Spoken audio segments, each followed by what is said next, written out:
Bonjour et bienvenue dans l'entretien sur France 24. Notre invité aujourd'hui est Christophe Lutundula, c'est le ministre des Affaires étrangères de la République démocratique du Congo. Il est avec nous depuis Genève. Monsieur le ministre, bonjour.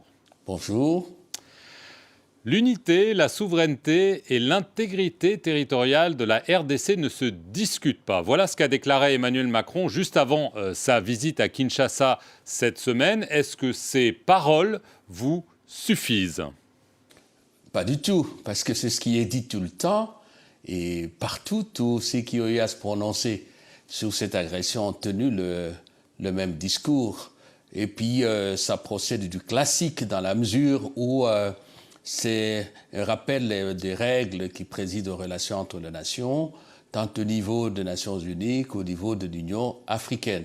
Et enfin, bon, on l'a déjà dit plusieurs fois, mais les résultats ne sont pas au rendez-vous.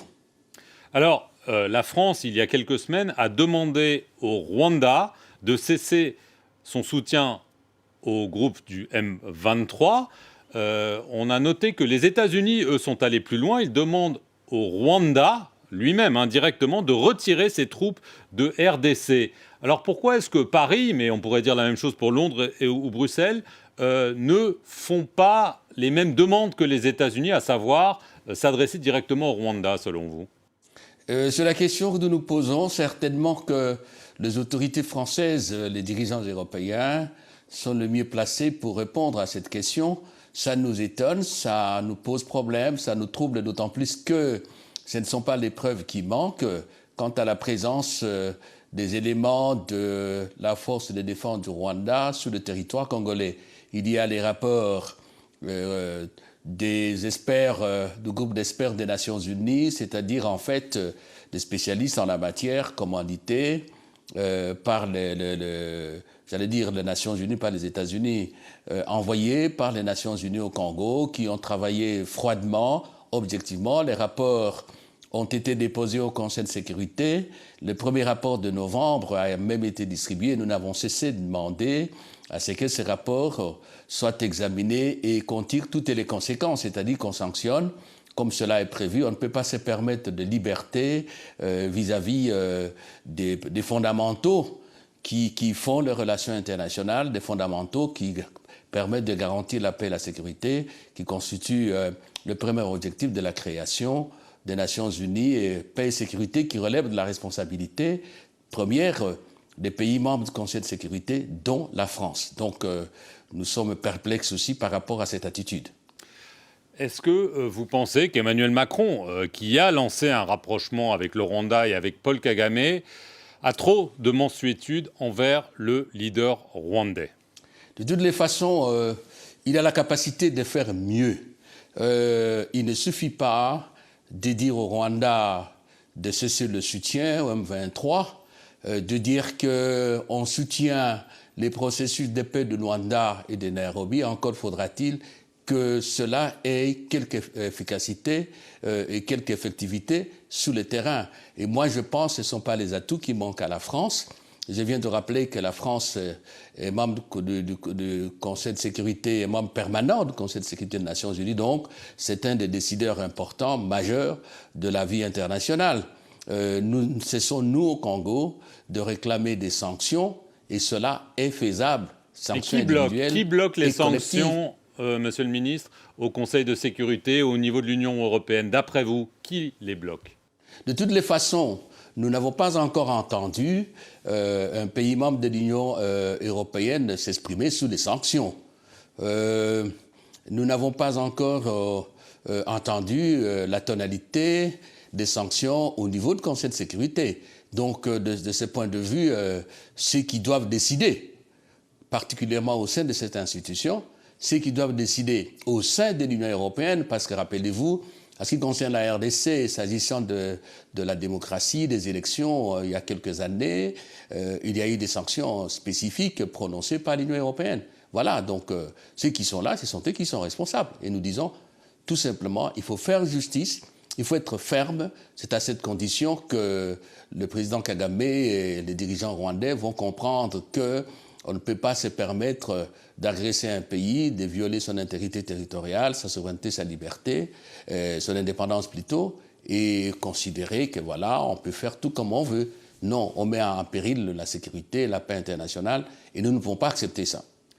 Est-ce que vous êtes prêt à rompre les relations diplomatiques avec le Rwanda? Ben, écoutez, si il appert que cette rupture est l'élément nécessaire, nous n'hésiterons pas. À la limite, on peut se poser des questions. Est-ce que vraiment aujourd'hui, on a une relation diplomatique normale avec le Rwanda? Moi, je ne veux pas être dans les nuages. Les faits sont là. Ce sont les évidences. Mais parce que nous appartenons à la communauté des nations, au niveau de l'East African Community, de la CIRGL, de l'Union africaine des Nations Unies, nous continuons à considérer que rien n'est impossible. S'il y a une volonté politique réelle de mettre fin à la crise, on peut y arriver. Dans tous les cas, comme l'a toujours dit Félix-Antoine Tshisekedi Tshilombo, président de la République, quoi qu'il en coûte, nous sommes décidés, sous l'autorité du président, nous sommes décidés à régler définitivement cette question, à mettre fin définitivement aux agressions de notre pays par le Rwanda. Nous voulons la paix. Nous n'avons rien contre le peuple rwandais. Le chef de l'État l'a répété plusieurs fois. Nous sommes contre tout dirigeant africain, qui qu'il soit, qui veulent nous ramener à des époques révolues avec des empereurs, des chefs d'État conquérants. L'Afrique n'a pas besoin de ça. L'Afrique a besoin des bâtisseurs d'une Afrique nouvelle, d'une Afrique unie et d'une Afrique en développement avec des peuples qui sont heureux. Ça, il faut le savoir, nous n'allons pas céder un seul instant une partie de notre territoire à qui que ce soit. Monsieur le ministre, aujourd'hui, nous sommes le 28 février. D'après des réunions qui se sont tenues des chefs d'État de la communauté d'Afrique de l'Est, aujourd'hui doit commencer un retrait de tous les groupes armés de l'Est de la RDC d'ici le 30 mars. Évidemment, cela vise le M23. Or, on a l'impression que c'est exactement l'inverse qui se passe sur le terrain. Ben, c'est un constat que nous faisons, comme tout le monde. Encore une fois, il ne suffit pas de faire le constat. Encore faudra-t-il agir pour que cette fois-ci, ça soit la bonne. Il y a un élément essentiel, disons vraiment un élément qui peut être décisif. C'est que dernièrement à Addis Abeba, au mini-sommet de l'East African Community, avec la participation du médiateur de l'Union africaine, le président Lourenço, on a responsabilisé, les chefs d'État ont responsabilisé l'Angola en collaboration avec l'ancien président kenyan, le président Uhuru Kenyatta, pour notifier officiellement les décisions, les plans de paix qui a été accepté, notifié au M23 et lui dire clairement que s'il ne s'exécute pas, il n'aura qu'à s'en prendre à lui-même.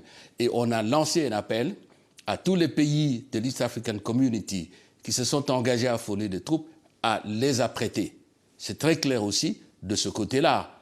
Donc, certainement que ça va se répéter, parce que le M23, avec le soutien du Rwanda, n'entend point obéir à la communauté internationale. De toute façon, nous, on ne va pas croiser les bras.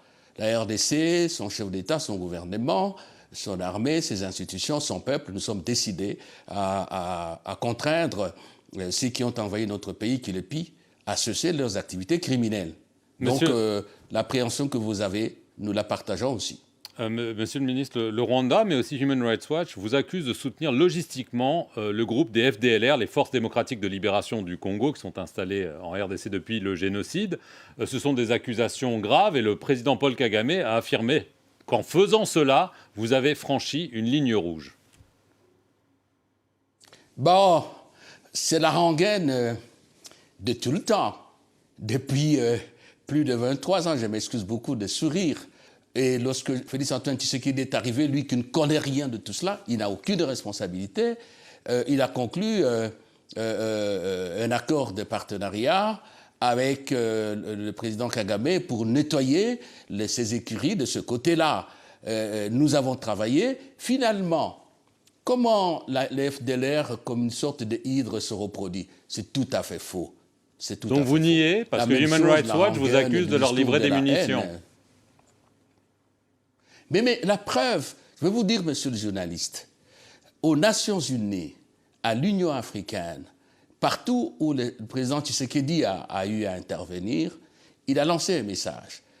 La RDC demande aux organisations internationales, aux organisations non gouvernementales, à toute personne, à tout partenaire qui a la preuve qu'il existe à tel endroit, à tel mètre carré de la RDC, ces fantomatiques FDLR, qu'il y a tel leader des FDLR, d'ailleurs il n'en existe plus, au Congo, qui perturbe la paix au Rwanda, qui agresse, dites-nous, nous allons agir, nous sommes prêts à aller à cette bataille-là. Et puis, n'oublions pas tout de même, la force régionale, elle a été constituée. Allez, on revoit tout ce qui s'est passé l'année dernière au mois d'avril à Nairobi, pour justement combattre, neutraliser toutes les forces négatives, y compris les FDLR. Aujourd'hui, il y a des mécanismes de vérification. Les mécanismes ad hoc de Luanda, dirigés par un général angolais, les mécanismes de la CIRGL, mais, il y a eu des experts des Nations Unies qui nous donnent les éléments qui nous permettent d'agir. C'est simple comme bonjour. On nous le donne. Dernière question rapidement, parce qu'on n'a plus beaucoup le temps. Dans son discours à Genève, où vous êtes devant le Conseil des droits de l'homme de l'ONU, le président a dit que la persistance de la guerre à l'Est, je le cite, risque d'hypothéquer le processus électoral. On sait que les élections sont prévues en décembre 2023. Beaucoup s'interrogent déjà sur un possible glissement du calendrier. Là, le président semble ouvrir la porte à un report des élections. C'est bien ça? Pas du tout. Pas du tout. Nous n'allons pas avoir l'attitude de celui ou de ceux qui ignorent la réalité du terrain. Il a fait mention de cela pour sensibiliser la communauté internationale, pour sensibiliser tous les intervenants sur les risques, les dangers que représente la présence rwandaise et l'action des M23 et de manière générale de tous les groupes armés par rapport à la nécessité absolue de respecter la Constitution en organisant les élections. Nous sommes déterminés, il y aura des élections. Et parce que vous me posez la question, je voudrais dire aussi que nous avons déjà d'ailleurs saisi l'Union européenne pour lui demander de participer à l'observation électorale.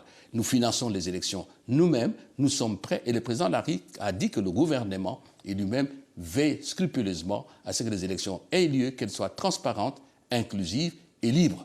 Donc c'est tout simplement une sensibilisation. Christophe Lutundula, merci beaucoup d'avoir répondu aux questions de France 24 depuis Genève et merci à vous d'avoir regardé cet entretien sur nos antennes.